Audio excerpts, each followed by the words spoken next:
Après le remplissage initial du corps de pompe, la roue mélange le liquide et l'air dans la pompe et l'évacue vers le refoulement de la volute.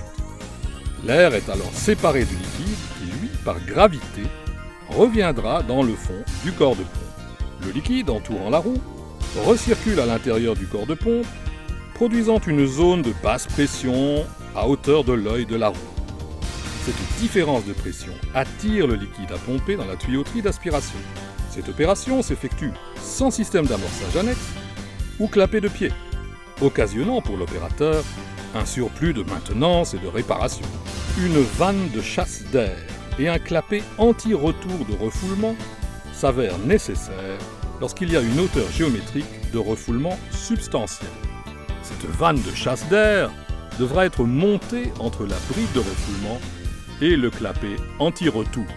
Durant l'amorçage et le réamorçage, cette vanne automatique chasse l'air qui serait contenu dans la tuyauterie d'aspiration et le ramène dans le puisard. Lorsque le liquide atteint la tuyauterie de refoulement, la vanne de chasse d'air se remplit de liquide. À ce moment, la pompe monte en pression et la vanne de chasse d'air se fermera automatiquement sous la contrainte de son ressort.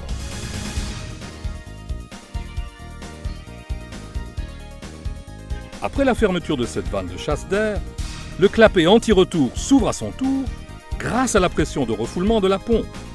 Le pompage peut dès lors commencer.